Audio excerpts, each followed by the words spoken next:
कत्ल सिर्फ एक जुर्म नहीं बल्कि एक राज होता है। हर लाश के साथ एक गहरी साजिश दफन होती है और हर कातिल अपनी चाल में माहिर होता है। सबूतों के टुकड़े जोड़ते जोड़ते पुलिस जब सच के करीब पहुंचती है तो हकीकत और भी रहस्यमयी हो जाता है। कुछ कत्ल वक्त के साथ भुला दिए जाते हैं, पर कुछ ऐसी पहेली छोड़ जाते हैं जो बरसों तक सुलझ नहीं पाती। एक ऐसे ही कत्ल, एक ऐसी ही मिस्ट्री जिसने हर किसी को हैरान कर दिया।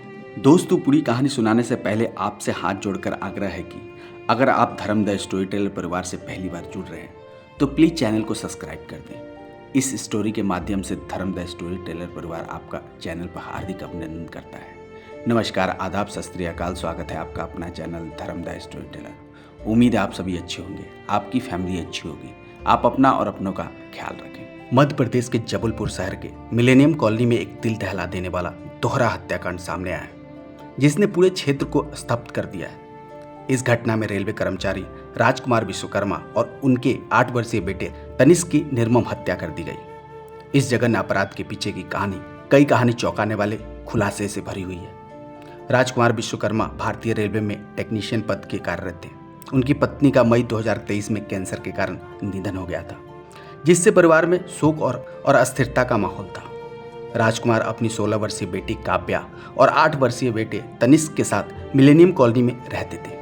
पत्नी की मृत्यु के बाद राजकुमार ने अपने बच्चों की परवरिश में कोई कमी नहीं छोड़ी थी और उनकी जरूरतों पर पूरा ध्यान दिया था। काव्या एक होनहार छात्रा थी और उसने हाल ही में 10वीं कक्षा की परीक्षा दी थी। उसकी दोस्ती पड़ोस के रहने वाले मुकुल सिंह से हो गई थी, जो उम्र में लगभग 10 साल बड़ा था।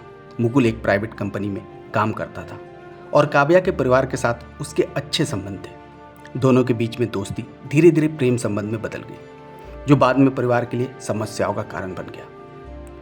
सितंबर 2023 में काव्या ने मुकुल के खिलाफ यौन शोषण का आरोप लगाते हुए पुलिस में शिकायत दर्ज करवाई थी।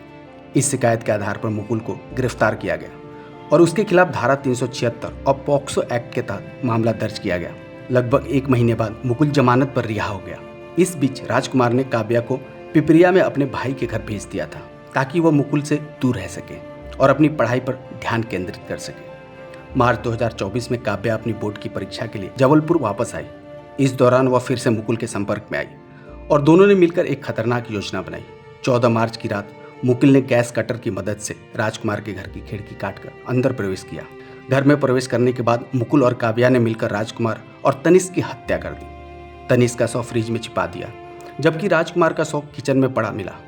हत्या के बाद दोनों ने घर में ही कुछ समय बिताया, नाश्ता किया और फिर वहां से फरार हो गए। हत्या के बाद काव्या ने अपने कजिन को ऑडियो मैसेज भेजकर घटना की जानकारी दी, जिससे पुलिस को सूचना मिली। घर में दाखिल होते हुए पुलिस की नज़र सबसे पहले किचन में एक पन्नी में लिपटी हुई लाश पर पड़ी।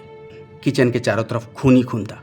लाश की शिनाख्त राजकुमार विश्वकर्मा के तौर पर होती है। घर में विश्वकर्मा के अलावा उनकी 16 साल की बेटी काव्या और 8 साल का बेटा तनिष्क भी रहते थे।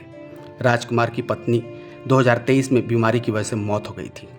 पुलिस घर के चारों तरफ बाकी दोनों बच्चे को ढूंढ रही थी, लेकिन कोई और नहीं मिलता। तभी एक पुलिस वाले की नज़र फ्रिज के दरवाजे पर बने हैंडल पर पड़ती है। हैंडल पर खून के छींटे थे। इसी के बाद जब पुलिस वालों ने फ्रिज का दरवाज़ा खोला तो अंदर पन्नी से लिपटी एक और लाश मिली। ये लाश थी राजकुमार के 8 साल की बेटी तनिष्क की। घर में रहने वाले तीनों लोग में से 2 की लाश मिल चुकी थी, लेकिन काव्या घर में नहीं थी।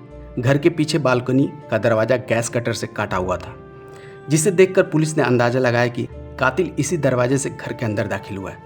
लेकिन घर के अंदर घर की तीसरी सदस्य काव्या की ना तो लाश मिली और ना ही खुद काव्या।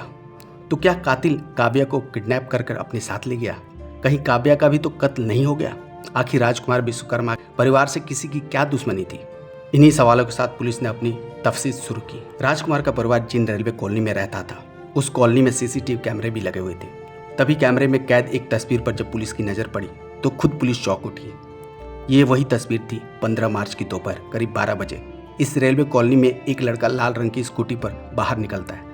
जैसे ही वो लड़का कॉलोनी के गेट से बाहर निकलता है, तभी एक लड़की ठीक उसी के पीछे पीछे पैदल बाहर निकल जाती है और उसी तरफ मुड़ जाती है जिस तरफ स्कूटी के साथ वो लड़का मुड़ा था। काव्या को जिंदा देखकर पुलिस ने राहत की सांस ली। वो लड़की कोई और नहीं बल्कि राजकुमार की बेटी काव्या थी। इस तस्वीर के साथ पुलिस के मन में तमाम शक और सवाल भी कौंधने लगे। अब जबलपुर पुलिस ने तय किया कि वह कॉलोनी के बाहर शहर में अलग अलग जगह पर लगे बाकी सीसीटीवी कैमरों को भी खंगालेगी। इसके लिए एक साथ पुलिस की कई टीमें जुट गई। थोड़ी ही देर बाद पुलिस को पहली कामयाबी मिली। रेलवे कॉलोनी के करीब ही मौजूद मदन महल रेलवे स्टेशन की पार्किंग में उसी लाल रंग की स्कूटी पर वो लड़का और काव्या एक साथ नजर आए। लड़के ने स्टेशन की पार्किंग में स्कूटी पार्क कर दी। इसके बाद दोनों वहां से पैदल निकल पड़े। पार्किंग में स्कूटी पार्क करने की इस तस्वीर से पुलिस ने अंदाजा लगाया कि दोनों किसी ट्रेन से शहर छोड़कर जा रहे हैं और पुलिस ने मदन महल रेलवे स्टेशन की सीसीटीवी तस्वीर को भी खंगालना शुरू किया। वहां से भी पुलिस को तस्वीरों की शक्ल में 2 सबूत मिले।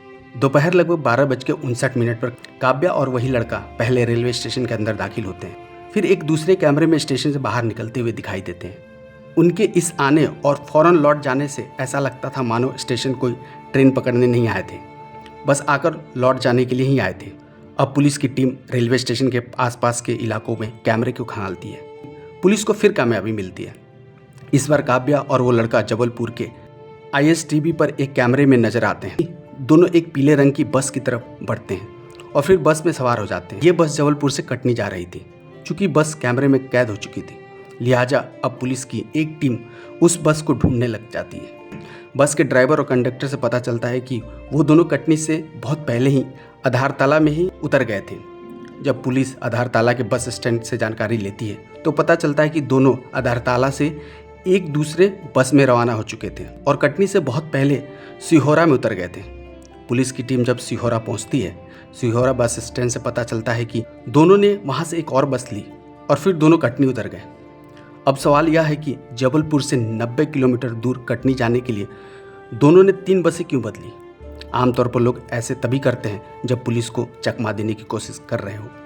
अब पुलिस को पूरा यकीन हो चुका था कि काव्या ने ही अपने पिता और भाई की हत्या की है और वह लगातार पुलिस को गुमराह करने की कोशिश कर रही है।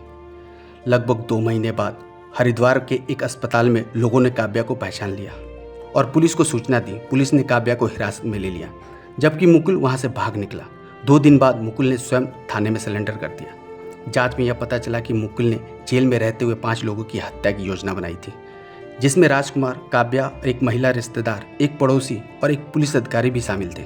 यह हत्याकांड प्रेम, विश्वासघात और प्रतिशोध की एक जटिल कहानी है जिसने समाज को झकझोर के रख दिया है। इस घटना ने यह भी उजागर किया है कि कैसे गलत संबंध और निर्णय जीवन को बर्बाद कर सकते हैं। दोस्तों, यह कहानी सुनाने का मेन उद्देश्य आपको जागृत करना है, आपका मनोबल बढ़ाना है। हम कभी नहीं चाहेंगे कि इस कहानी से आपका दिल दुखे।